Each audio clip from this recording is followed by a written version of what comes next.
제가 계속 이 파워포인트를 가지고 몇 가지 중요한 성경의 주제들에 대해서 말씀을 해오고 있는데 이게 한 목에 다 안 끝나더라고요. 그리고 또 다시 하려다 보니까 자꾸 좀 앞에 복습이 반복이 되고 그러는데 복습한다 생각하시고 같이 좀 말씀을 상고해 봤으면 좋겠습니다. 우리 지난번에 한번 봤던 그림이죠. 요한일서에 참 놀라운 하나님의 말씀, 하나님은 사랑이시다. 그러니까 하나님과 사랑이 동의어라는 거죠. 동의어. 그러니까 하나님의 모든 성품 중에 사랑이 아닌 것은 없는 것이고요. 다시 말해서 사랑 밖에서는 하나님을 찾을 수가 없습니다.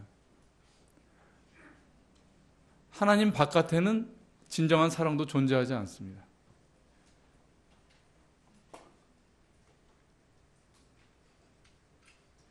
요한 1서에 보면 왼쪽에 그의 계명은 이것이니 곧 그 아들 예수 그리스도의 이름을 믿고 그가 우리에게 주신 계명대로 서로 사랑할 것이니라. 이런 계명이 서로 사랑하라는 것을 계명으로 말씀하셨어요. 근데 요한 1서는 그래서 사랑으로 그냥 다 온통 다 가득 차 있죠. 근데 요한 2서에 가면은 이렇게 말씀이 나오죠. 너의 자녀 중에 우리가 아버지께 받은 계명대로 진리에 행하는 자를 내가 보니 심히 기쁘도다. 자, 아버지께 받은 계명이 뭐라고 그랬어요? 사랑하라는 것이었죠. 근데 이 요한 2서의 말씀에는 그것을 가리켜서 뭐라고 그래요? 그것이 진리에 행하는 것이다.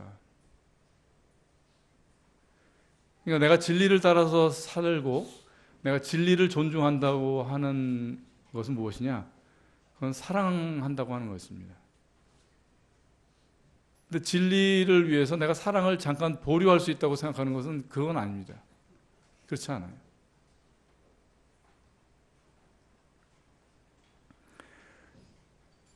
아까 하나님과 사랑이 그 일치하는 것으로 말씀드렸는데, 근데 이 진리를 어떻게 평면적으로 다 나타낼 수가 있겠어요? 왜냐하면 하나님은 전혀 타협할 수 없는 그런 엄정한 그런 진리의 또 존재이시기도 하시잖아요. 그래서 그거를 조금 달리 표현하고 싶어서 제가 원추를 가지고 이해를 해봤습니다. 그러니까 진리라고 하는 것은 이 원추의 꼭지점 같이 딱 하나만 있을 수 있는 그런 것인가 고, 근데 사랑은 모든 걸 다 품는단 말이죠. 그래서 말씀드린 것처럼 고넬료 같은 범생도 품으시지만 온갖 종류의 죄인도 다 품는 것이 바로 이 진리의 속성인 거예요. 마치 그 다윗이 사울에게 쫓겨갔을 때 그에게 모인 400여 명의 사람들이 보면은 다 똑같지 않아요. 온갖 사연을 가지고 온갖 백그라운드가 다 다른 사람들이 다 다윗에게 모여 있었던 그것과 그것을 생각나게 합니다. 그래서 우리가 진리에 밝아질수록 그 사람은 날카로워지는 것이 아니라 점점 더 사랑이 커져요. 날카로워지는 건 자기 안에서의 내면적인 특성이에요. 그 사람.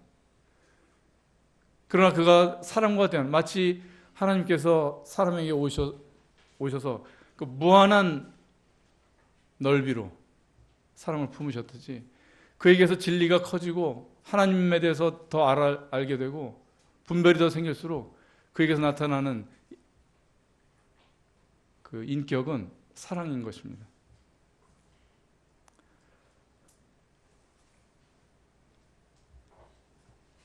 말씀이 육신이 되어 우리 가운데 거하심에 우리가 그 영광을 보니 아버지 독생자의 영광이요 은혜와 진리가 충만하더라. 그러니까 이 육신이 되신 이 주님, 이 하나님도 보면은 은혜와 진리가 충만했다. 근데 우리가 이 요한 요한복음 1장 14절 말씀에서 이 은혜와 진리의 순서를 중요하게 이야기하는 것이 바로 이것입니다. 먼저 사람에게 온 것은 은혜예요. 그 다음에 오는 것이 진리입니다. 이것은 무슨 말씀이냐면은 사랑만이 사람을 진리로 이끌 수 있다는 거예요. 사랑 없이 우리가 진리를 얘기하는 것은 하나님께로 인도하지 못해요.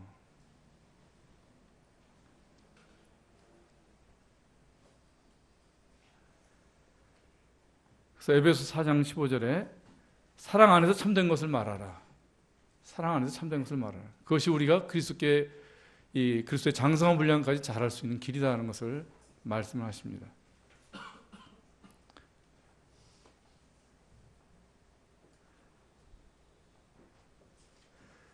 그래서 사람마다 우리가 하나님의 생명으로 거듭난 사람이라면 자라게 돼 있어요. 그죠? 우리가 편의상 이제 원추로 하나님의 속성을 이야기했지만 그렇게 해서 이제 본다고 하면 우리는 다 각각 조그마한 원추들입니다. 거기서 밑면도 자라고 위로도 꼭지점도 자라야 되는 거예요. 그것이 정상적인 것이죠. 아이들이 태어나면은 저쪽 유아방에 있던 아이들이 이제 좀 더 크면 이 밖으로 나오고 키가 자라고 그런 것처럼 우리도 하나님을 닮은 모습이 자라게 돼 있습니다. 그런데 여기는 A같이 자라는 사람도 있고 B같이 자라는 사람도 있고 더딘 사람도 있고 어떤 사람 C같이 좀 삐딱하고 좀 치우치고 그런 분들도 있어요.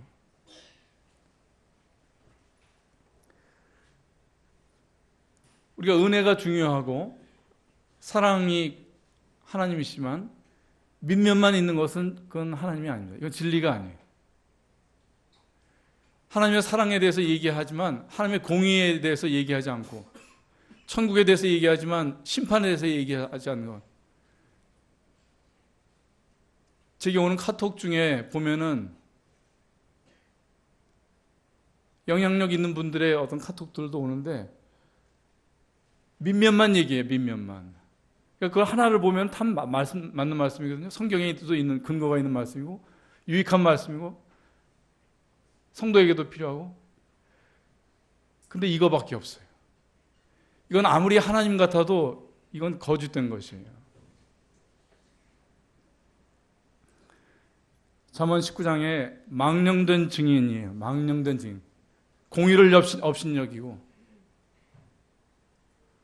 하나님의 은혜가 무제한적인 어떤 면죄부인 것처럼 그렇게 잘못 알고 있는 거예요. 망령된 증인은 공의를 업신여기고 악인의 입은 죄악을 삼키느니라. 우리가 조금 잘못 이해하면 망령된 사람들이 될 수가 있고 망령된 교회가 될 수가 있습니다. 이것도 잘못된 거예요. 옳은 것만 있는 것. 옳은 것만 있는 것.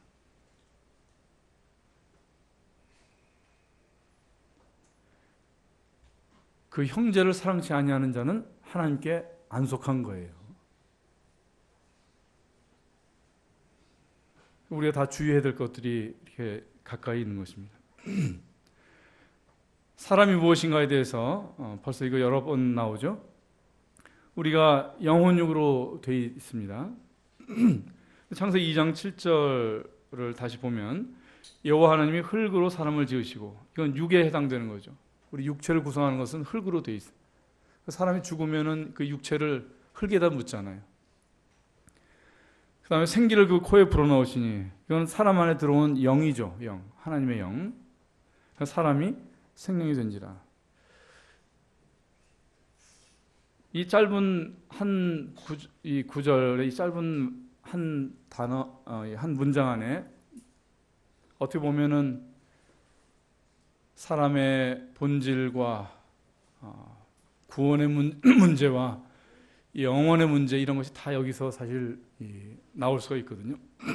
여기 보면은 사람이 흙으로 됐고 생기를 코에 불어넣으신 그렇게만 돼 있는 존재가 아니라 그렇게 되어 하시니까 제 어떤 삶의 상태가 됐는데 그것이 생명, 영어로 해서 보면은 살아있는 혼이다 이렇게 말할 수가 있어요. 사람은.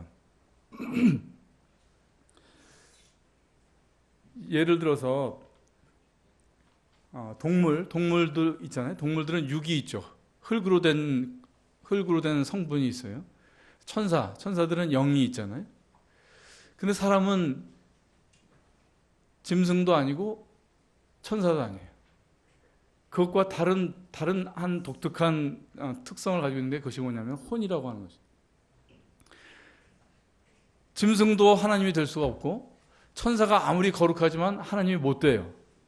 그런데 사람은 하나님의 형상대로 지음을 받았다고 하는 것은 바로 이 생령이 된 것에 그 특질이 있는 거예요. 하나님과 같이 자기 의지가 있고 자기가 선택할 수 있는 그 영역을 가진 그 독특한 그 생명을 가진 존재가 바로 사람인 것입니다. 그것을 생령이라고 하는 거예요. 사람이 하나님의 반열, 그러니까 이 하나님의 자녀가 될 수 있는 잠재력도 여기에 있어요. 영만 가지고 되는 것이 아닙니다. 그래서 여기서 사람의 어떤 신적인 특성이나 하나님을 흉내내는 그런 능력이 여기 있고요. 또 하나는 사람의 악마성도 바로 그래서 여기서 나오는 거예요.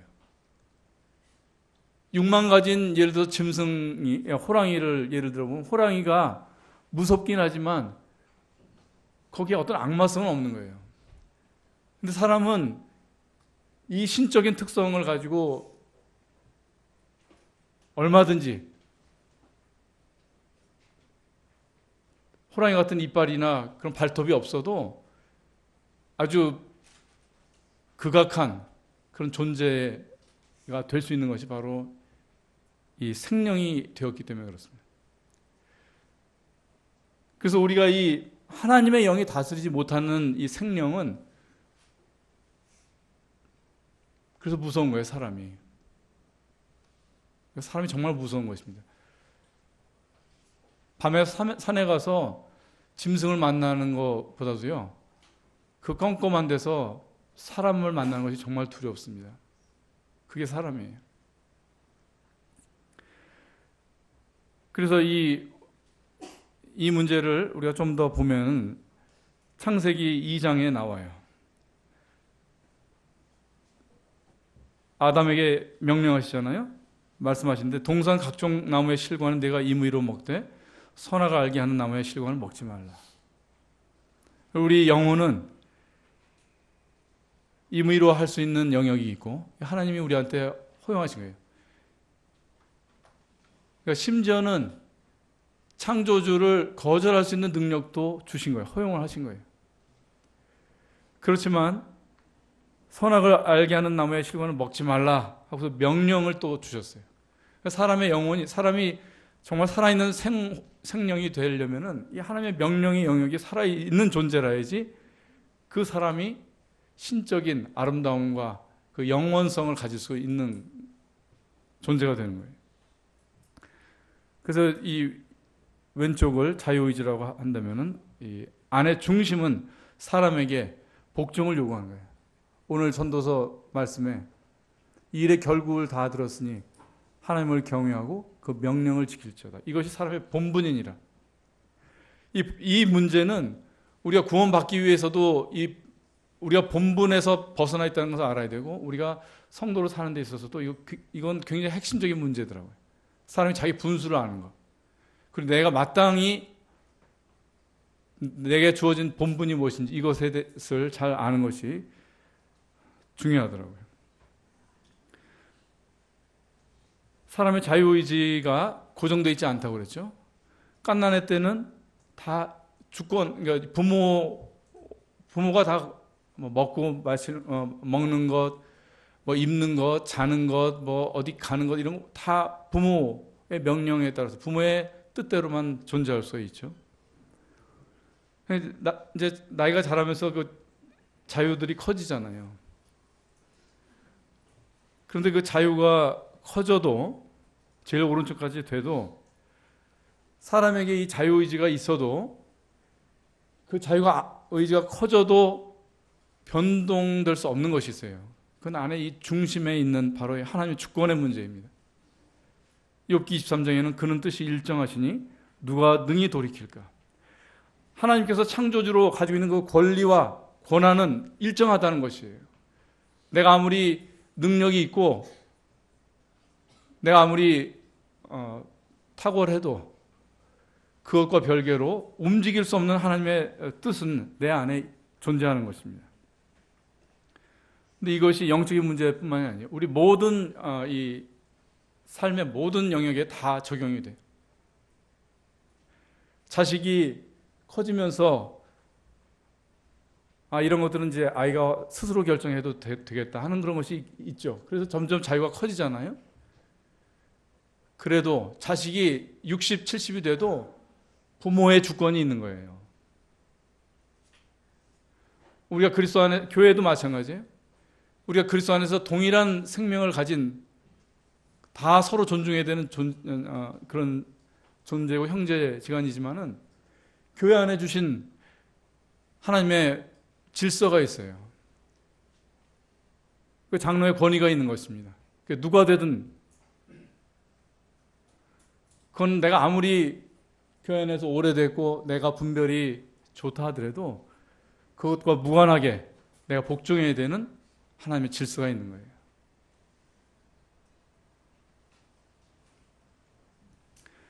예수님께서 사역 초기에 아주 크게 칭찬을 한 사람이죠. 백부장, 그 종을 고쳐달라고 하는 그 백부장을 칭찬하셨는데 보면은 내 아래도 군사가 있으니 가라 하면 가고 오라 하면 오고.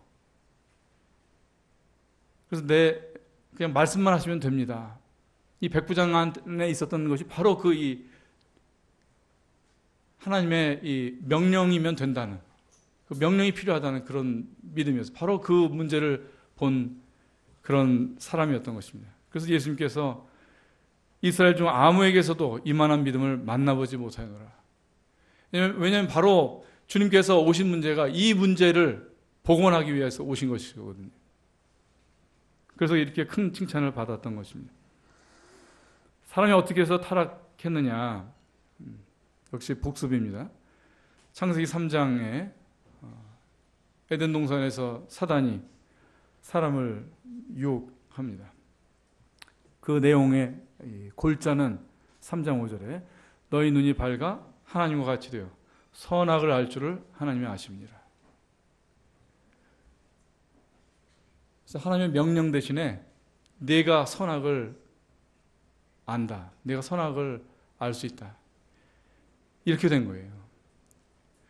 사람의 타락은 그의 육체로 죄를 짓거나 마음으로 미워하거나 음란한 마음을 품거나 그런 것 이전의 문제예요. 하나님의 명령, 하나님의 권위를 내 안에서 쫓아낸 것, 이것이 사람의 죄이고 타락인 것입니다. 그래서 이것으로부터 이 영화로운 사람의 이 혼이 타락해버리죠. 그래서 상실한 마음이 생기는 것이고, 우리 육체도 그거에 따라서 조금만 제어하지 못하면 합당치 못한 일을 범하게 되는 것입니다. 그래서 예레미야 2장에는 하나님을 버린 것과 내 속에 하나님을 경외함이 없는 것, 그것을 악이라고 하고 있어요. 드러난 범죄나 도덕적인 과오가 아니라 하나님을 버린 것, 내 속에 하나님을 경외함이 없는 것, 그것이 바로 악이고 모든 고통의 뿌리라고 하는 것을 말씀을 하시는 것입니다. 사람이 선악과를 취한 다음에 창세기 3장 뒤에 이렇게 말씀하시죠. 여호와 하나님이 가라사대 보라, 이 사람이 선악을 아는 일에 우리 중 하나같이 되었으니 그가 그 손을 들어 생명나무 실과도 따먹고 영생할까 하노라. 그래서 내가 굳이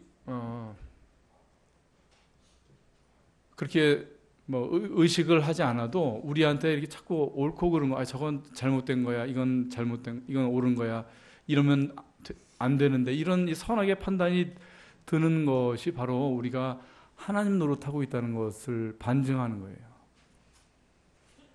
그래서 사람은 옳고 그른 걸 따지는 데 있어서는 학식도 필요 없어요. 누구나 하나님 같은 능력을 발휘해요. 옳고 그른 것.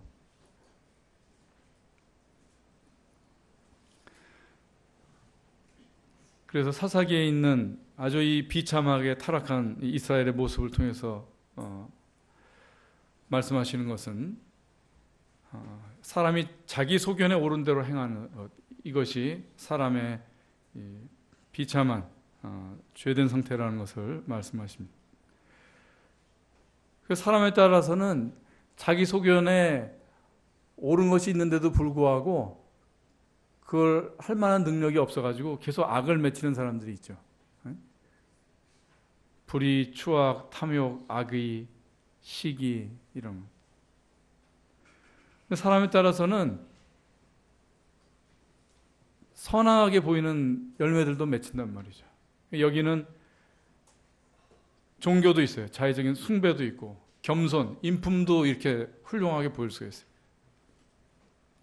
이것은 아까 말씀드렸죠. 사람은 육만 있는 것도 아니고 영만 있는 것도 아니에요. 이 혼이라는 이 능력, 이걸 통해서 그걸 우리가 이제 지정의라고도 하죠. 그 지성과 감정과 어떤 감화를 받았을 때나 또는 불굴의 의지를 발휘해서 이런 선을 맺히기도 하는 것입니다. 이 선악과의 선은 그래서 사람이 이 타락한 임의로부터 만들어내는 자기 나름의 선, 이 선이 많은 사람들과 일치하거나 그다음에 그 선으로 많은 사람들이 유익하게 되면은 사람들은 훌륭하다고 보죠. 하나님께서 보시는 것은 그 이전의 문제예요. 그다음에 또 이 선악과는 악하고 딱 붙어 있거든요. 그래서 내가 선이라고 생각하는 것과 다르면 다 악이에요. 그러니까 집신장사한테는 비 오는 날에 우산장사는 비가 선이지만 집신장사한테는 악이란 말이에요. 근데 이 악이라는 말에 이 악하다는 뜻 말고 싫어한다, 기피한다는 말이 있었잖아요. 그러니까 사람들은 자기와 맞지 않으면은 기피하죠. 그리고 싫어하고 나아가서 미워하고. 선악과가 무서운 것은 나하고 안 맞는 것에 대해서는 미워하는 것이 정당하다고 생각하는 거예요. 그게 어디까지 나가느냐면은 하나님한테까지 나가요. 욥기에 보면은 이는 그 손을 들어 하나님을 대적하며 교만하여 전능자를 배반함이라. 전능자를 배반하는 데서 끝나는 것이 아니라 그는 목을 굳게 하고 두터운 방패로 하나님을 치려고 달려가느니. 교회를 다니고 모임 안에 오래됐고 그런데 설마 내 안에 이런 마음이 있을까? 있어요. 우리가 선악과에 붙들리면은 하나님도 싫은 거예요. 내가 옳기 위해서는 하나님도 틀려줘야 되는 거예요. 이게 사람의 죄성입니다. 그래서 예수님께서 뭐라고 그러셨어요? 여우도 굴이 있고 공중에 새도 거처가 있을 때 오직 인자는 머리 둘 곳이 없다. 바로 우리 사람의 가장 안의 중심, 하나님의 통치, 하나님의 명령, 그걸 이제 머리라고 말씀하시는 거예요. 머리 둘 곳이 없다. 이 땅에 수십억 인구 다 마찬가지, 다 이와 같은 죄인이라고 하는 거예요. 그래서 회개의 문제를 잠깐 지난번에 말씀드렸죠. 우리가 저는 왼쪽 상태로 착각을 했어요. 오랫동안 교회 다닌 이후에도. 첫사람 아담 같은데 나는 왼쪽인데 좀 착하게 살아보고 거룩하게 살아보고 하나님 마음에 들게 살아보고 싶은데 내 육신이 약해가지고 져서 죄를 짓는 것으로 생각했는데 그것이 큰 착각이에요. 구원받지 못하면 다 오른쪽 상태란 말이에요. 왜냐하면 우리는 아담의 형상과 같이 나아진 존재거든요. 그래서 우리의 이 어떤 지금 인류의 생물학적인 기원은 노아이지만 영적인 기원은 여기에요. 창세기 5장. 창세기 1장이 아니고요. 그래서 여기 보시면 사람의 이 구원받지 못한 상태를 보면 온 머리가 병들었다고 되어 있죠. 온 마음이 피곤하고 6절에 보면 발바닥에서부터 머리까지 성한 곳이 없다. 그럼 우리의 영혼육이 다 잘못되어 있는 그 상태를 말씀하십니다. 그래서 우리의 회개는 우리의 마음에 걸쳐져 있는 죄의 문제, 그 다음에 우리의 중심에 하나님을 마음에 두기 싫어하는 이 문제를 회개를 해야 되는 거예요. 그래서 욥기에는 내가 전에 범죄하였고 플러스 시비를 바꾼 것, 옳고 그른 것을 내가 여전히 가지고 있는 이 문제, 이것을 회개해야 될 것을 말씀하시는 거예요. 예레미야서에도 하나님께서 두 가지 악을 말씀하시잖아요. 하나는 생수에 근원되는 하나님을 버린 것, 그 다음에 저축지 못할 웅덩이를 판 것, 이걸 두 가지 악을 말씀하시는 거예요. 인생이 터진 웅덩이가 되면 사람들 누구나 하나님을 찾죠. 회개도 합니다. 미약한 양심으로 수행할 수 있는 거예요. 이건 꼭 기독교가 아니라 하더라도 이런 인생의 문제 앞에 모든 종교인들이 가지고 있는 공통적인 인식이란 말이에요. 근데 하나님 버리고 내가 왕 노릇하는 것, 이것에 대해서도 회개를 해야 되는 것입니다. 우리 범죄의 범위가 이렇게 되어 있는 거예요. 회개도 이와 같아야 되는 거예요. 근데 문제는 뭐냐면 내가 보기에도 아닌 것은 사람들이 죄로 잘 인식을 하거든요. 눈물을 흘리고 그러면서 회개하고. 근데 문제는 우리 안에 정말 하나님께서 이 하나님을 대적하고 있는 것은 뭐냐면은 선악과의 특성이 어땠어요? 보암직했다고 그랬어요. 먹음직하고 지혜롭게 할 만큼 탐스럽다고 그랬어요. 그러니까 이것이 죄인 것을 잘 몰라요, 우리가.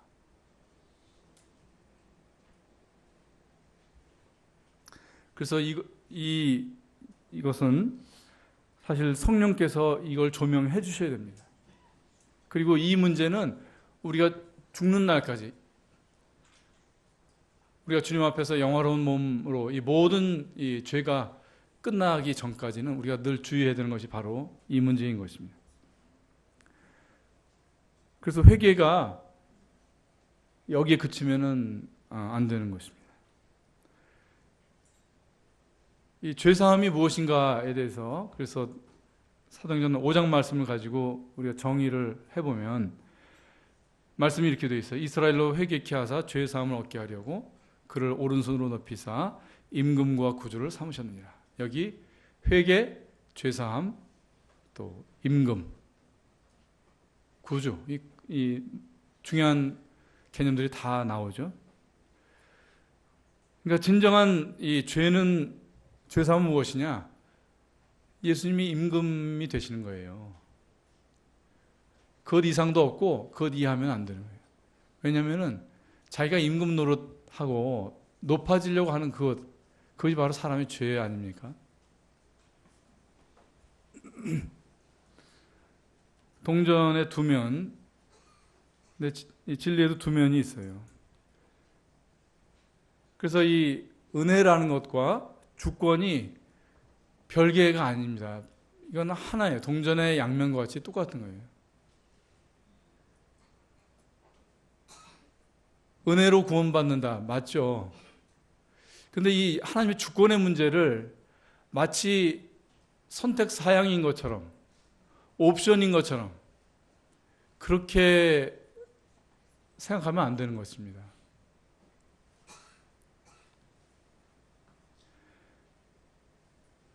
누가복음에 주님의 심판에 대해서도 보면은 나의 왕됨을 원치 아니하던 원수들을 그랬어요. 구원의 문제가 이것이에요.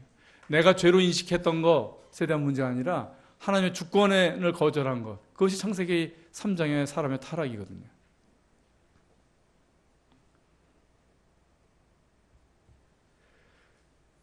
히브리서 4장에 지으신 것이 하나라도 그 앞에 나타나지 않음이 없고 오직 만물이 우리를 상고하신 자의 눈앞에 벌거벗은 것 같이 드러나느니라. 그래서 우리가 우리 겉으로 우리 외양으로 훌륭하게 살 수 있어요. 봉사도 하고 희생도 하고 뭐 어떤 종교를 통해서든지. 그리고 그 안에 한꺼풀 벗겨서 그 사람의 어떤 그 사람의 어떤 인격을 들여다볼 때 거기서도 훌륭할 수가 있어요. 참 고매한 인격을 가진 사람들이 많이 있단 말이에요. 하나님 없이도, 예수 그리스도 없이도. 근데 우리를 상관하신 분이 보시는 거는 이거를 보시는 거예요. 이거를. 내 안에 여전히 선악과가 통치하는지, 나의 선악과가 통치하는지, 하나님의 명령이 나를 지배하는지 이거 보시는 거예요. 중요한 것입니다. 잠언 19장 말씀에 심판은 범죄한 사람을 위해서 준비된 것이 아니에요. 거만한 자를 위해서 준비됐다고 그랬어요. 하나님을 마음에 두기를 싫어하고 하나님의 명령을 복종하기를 싫어하는 거, 그거. 아무리 하나님에 대한 마음이 있다 할지라도, 그래서 그 사람이 진정 하나님을 존중하는지 그 여부는 그의 삶 속에 보이게 되어 있어요. 남편을 존중하는지, 부모를 존중하는지, 교회 질서를 존중하는지, 이런 것이 다 이미 드러나는 거예요.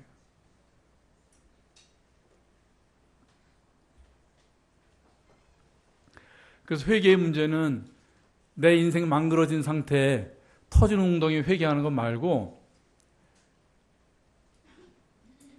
임금과 임금으로, 나라는 임금과 예수님이라는 이 다른 임금 사이에 이 화평할 것이냐, 이것에 대한 선택이에요.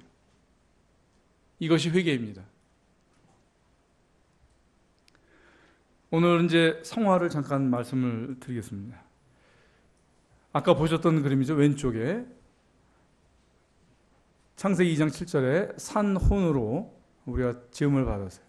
그렇지만은 창세기 6장에 가서는 우리 육신이 되고 말았죠. 그것을 이제 가운데 까맣게 된 선악과가 자리 잡고 있고, 그 다음에 이 하였던 사람의 생령이 이제는 회색이 되어버렸어요. 회색. 그래서 이 회색을 잘 가꾸면, 조금 닦으면은 아주 훌륭한, 경건한 사람으로 보이기도 하고, 이것이 조금 더 흐려지면은 아주 악하게 보이기도 하고 그러는 것입니다. 그리고 에베소 2장 3절에는 이걸 우리가 본질상 진노의 자녀라고 말씀하고 있습니다. 근데 우리가 구원받았다고 하는 것은 이 안에, 이 영역에 선악과 대신에 하나님의 명령이 존재하기 시작한 거예요. 그것이 복원된 것이라고 할 수 있습니다. 그래서 베드로 후서에는 세상에서 썩어질 것을 피해서 신의 성품에 참여하는 자가 되게 하려 하셨다. 그래서 우리의 영이 회복이 되고, 그 다음에 우리의 이 회색의 지대, 이 사람의 혼이, 사람의 자유의지가 거룩하게 되는, 이것이 바로 성화인 것입니다. 그래서 영접하는 자, 곧 그 이름을 믿는 자들에게는 하나님의 자녀가 되는 권세를 주셨다. 여기서 자녀가 되는 권세 했을 때, 되는 영어로 보면 become이에요. 되어간다는 거죠. 되어간다.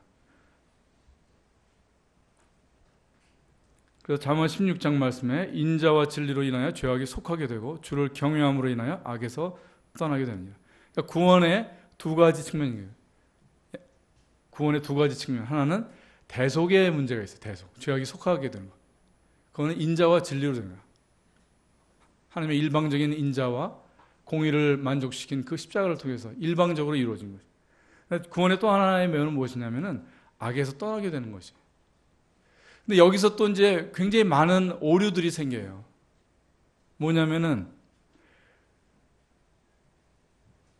구원의 문제를 은혜로 얻는 대속, 이것만 생각을 하고 악에서 떠나게 되는 것은 그 부정하거나 모르는 사람들이 있어요. 구원의 전부를 이것으로만 하는 거예요. 앞에 것으로만. 또 하나 문제는 뭐냐면은 악에서 떠나는 걸 자기 힘으로 하려고 하는 사람이 있어요. 자기 힘으로. 이 대속의 은혜에 감격을 해서 그렇든 아니면 양심상 그렇든 간에 이 악에서 떠나는 것을 자기 힘으로 하려고 그래요. 거기서 나오는 게 무엇이에요? 그게 율법주의입니다. 근데 악에서 어떻게 떠나게 돼 있어요? 이 말씀에 보면 주를 경외함으로 해서 떠나게 돼 있어요. 다시 말하면 경외할 만한 주님을 만나면 된다 이 말씀이에요. 경외할 만한 주님을 만나지 못하기 때문에 악에서 못 떠나고 있는 거예요.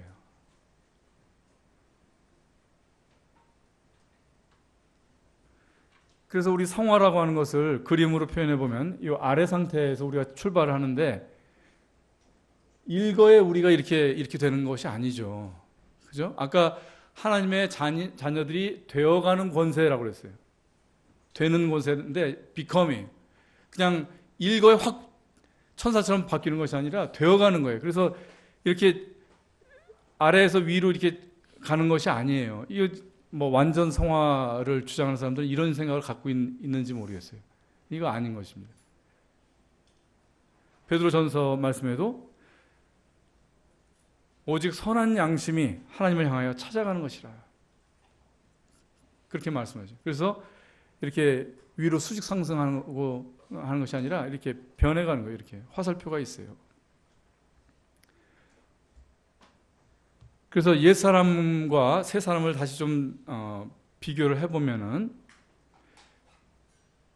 우리가 옛 사람으로 있을 때는 구원받지 못했을 때는 우리 안에 이 미약한 회색 지대, 이 양심이 조금 밝아지거나 이렇게 눈치가 보이면은 좀 선하게도 살고 이게 감시를 덜 받거나 악해지고 그러면 좀 자기 마음대로 살고 자기 양심에 그 선악과의 기준에 따라 사는 거죠. 근데 새 사람은 두 법이 존재해요. 두 법이. 하나는 하나님의 법을 즐거워하는 속사람. 또 하나는 내 지체 속에 이 내 마음의 법과 싸우는 또 하나의 법이 있다는 거예요. 그래서 종교와 신앙이 어떻게 다른지를 이 그림을 통해서 이해를 할 수 있어요.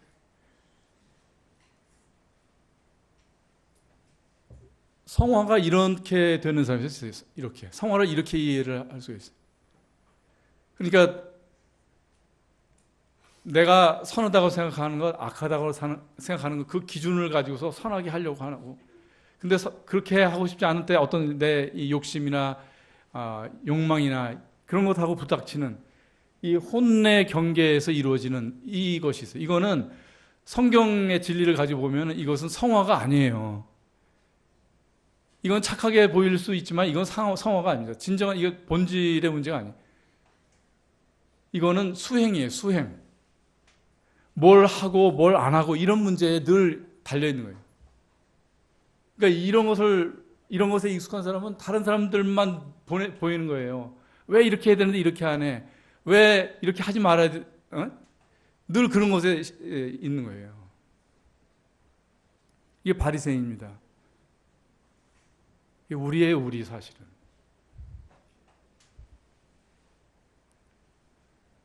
성화는 무엇이냐? 이거예요, 이거. 하나님의 영이 들어왔지만 내 안에 있는 다른 법이 하나님의 법과 싸우는 거예요. 더 내면적이고 깊숙한 것이고 심오한 것입니다. 이 문제가 로마서에 있잖아요. 바울이 어떻게 탄식을 해요? 오라 나는 곤고한 사람이로다.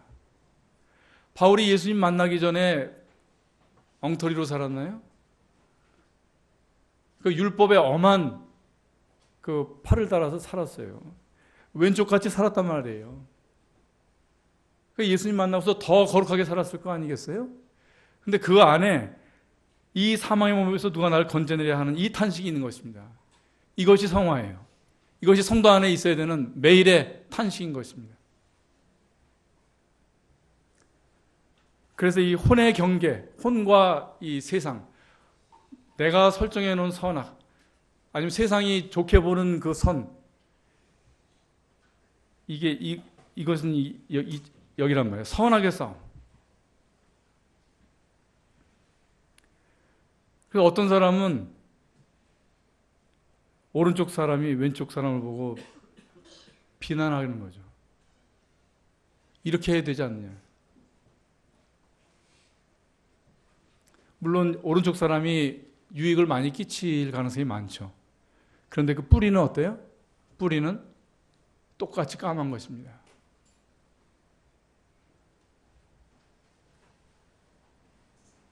이 하나님과 법과의 싸움, 내 안에 내가 속사람으로 하나님의 법을 즐거워하지만 내 안에 또 하나 이것을 이겨먹으려고 하는 이 사람의 본성, 이건 뭐냐면 선 대 선의 싸움이에요. 하나님께 복종할 것이냐, 내 옳은 것을 취할 것이냐, 이 싸움이에요. 그래서 이건 통치와 통치의 싸움이에요. 그래서 여기에 굴복한 사람은 부드러워지게 돼 있어요.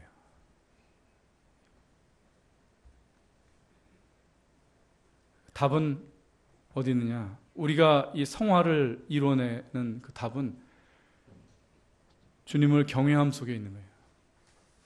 주님을 경외하는 것을 율법적이라고 우리가 그렇게 오해하면 안 돼요. 시편 130편에는 그러나 사유하심이 주께 있음은 주를 경외케 하심이니라. 우리에게 은혜가 주어진 것은 우리에게 다시 하나님의 지위를 갖기 위해서 그걸 주어주신 거예요. 그래서 아까 이 성화는 곧장 하늘로 올라가는 것이 아니라 이렇게 언덕을 올라가는 것과 같습니다. 그래서 이것에 관한 수많은 말씀이 잠언으로 주어져 있고 또 히브리서 12장의 이 고난의 의미에 대해서 말씀하시잖아요. 우리가 하나님의 자녀라고 그랬잖아요. 그 자녀들에게는 범사에 하나님 아버지를 인정하고 스스로 지롭게 여기지 않아야 되고 그래야지 우리가 악을 떠날 수 있어요. 이것이 내 몸에 양약이 되고 내 골수로 윤택하게 하리라. 주께서 그 사랑하시는 자를 징계하시고 그의 받으시는 아들마다 채찍질을 하심이니라.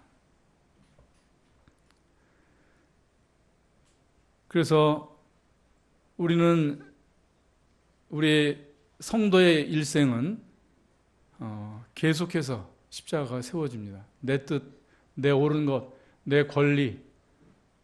저도 어제 오늘 내 권리가 존중받지 못하고 내 권위가 존중받지 못하는 것 때문에 무척 힘들었어요.